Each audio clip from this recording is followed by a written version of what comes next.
Inside ADX Florence Supermax, the most secure prison in America. Life behind the concrete walls.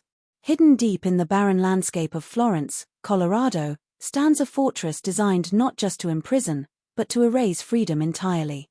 This is ADX Florence, America's most secure federal prison, often called the Alcatraz of the Rockies. It's a place built for the most dangerous individuals in the country: terrorists, mob bosses, cartel leaders, and inmates who proved too violent for any other prison. The United States government created ADX for one reason: to control the uncontrollable. From the outside, ADX Florence looks more like a military installation than a correctional facility. Its towering concrete walls stretch across 37 acres, surrounded by razor wire, armed patrols, motion detectors, and pressure pads buried beneath the soil. Even the airspace above the prison is restricted. Every brick, every bolt, every hallway here was engineered with a single philosophy in mind: no one gets out. For new inmates arriving at ADX, the descent into isolation begins immediately. The moment the steel doors shut, the world they once knew disappears. Prisoners are escorted by heavily armed officers, their wrists, ankles, and waist shackled, as they are taken to their new home, a cell that measures just 7 by 12 feet. Inside this concrete box is a stainless steel sink, a small desk molded into the wall, and a bed made from poured cement. The furnishings are built to be indestructible, eliminating even the smallest opportunity for self-harm or violence. The cell door contains only a narrow slit, just enough for food trays to slide through. Windows are intentionally positioned to prevent prisoners from seeing anything recognizable outside. Many inmates have said that they can only see a sliver of sky, nothing more. In ADX, they are cut off from the world by design. Life inside this Supermax follows a strict routine. Inmates spend 22 to 23 hours each day locked inside their cells. Human contact is nearly non-existent. Meals are delivered through the slot, and even medical appointments often take place inside the cell through secured doors. Prisoners are monitored constantly: every sound, every movement, all captured by cameras and sensors woven into the architecture. The 1 hour of recreation they receive is not what most people imagine. Instead of a yard or open space, inmates are escorted individually to a small concrete enclosure known as the recreation cage. It resembles an empty room with a high ceiling, sometimes called a dog run. Here, prisoners may pace back and forth, stretch, or see the sun for a brief moment before being escorted back to isolation. There is no gym, no group exercise, no contact with other inmates. ADX was designed to break communication, coordination, and influence. Everything at ADX is controlled down to the smallest detail. Doors unlock remotely. Movement requires multiple officers. Even conversations between inmates are impossible. Letters are screened. Phone calls are rare and always monitored. Visits are conducted through thick bulletproof glass, with no chance of physical contact. It is a world built on silence and surveillance. But ADX Florence is not just a prison, it is a prison made for specific prisoners.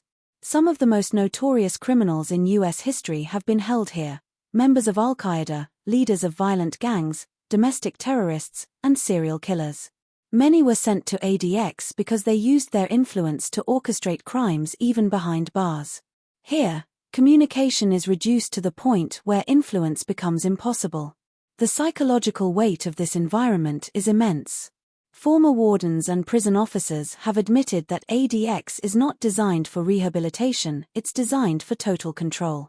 Some inmates become withdrawn, others angry, others detached from reality. Lawsuits and human rights investigators have questioned whether such extreme isolation can be considered humane. Yet for many, ADX remains the final stop, a place where the government sends individuals deemed too dangerous for the outside world and too dangerous even for other prisons. Despite its reputation, ADX Florence operates with military precision. Officers follow protocols for every movement, from escorting inmates to handling daily routines. Each layer of security reinforces the next. Motion sensors track footsteps. Laser beams cover the perimeters. Cameras capture every angle of every corridor. The prison is built so that no single person, not even a guard, controls the entire facility. It takes multiple systems working together to open doors or move inmates. Inside the cells, time moves slowly. Days blend into weeks, and weeks into years. Many prisoners at ADX serve life sentences, meaning they will never leave these walls. Others may eventually transfer to lower security prisons, but only after years of perfect behavior. Even then, the transition is slow and heavily monitored. ADX's purpose is not just to hold prisoners, but to contain the most extreme version of criminal threat the country has ever faced. Yet, behind all the steel and concrete, ADX Florence tells a story about power, fear, and control. It represents the lengths to which a nation will go to protect itself from those considered too dangerous to walk freely. The inmates inside have shaped history, some through terror, some through violence, some through influence. And this facility stands as a reminder of what happens when society decides that certain individuals must be removed entirely from the world. Even within its harshness, ADX raises a difficult question. How far should a society go to maintain safety? Is absolute isolation necessary, or does it cross into cruelty? Former inmates, psychologists, and legal experts continue to debate this. But inside those walls, the debate means nothing. For the prisoners living the reality of ADX, the world has narrowed to a concrete room where time stretches endlessly. As the sun sets over the Colorado mountains, ADX Florence remains quiet. Its corridors echo with the hum of fluorescent lights, the clank of distant steel, and the constant, mechanical rhythm of locks and gates. Outside, life continues. Inside, another day ends exactly as it began, in silence. This is ADX Florence, the place where freedom ends and isolation begins.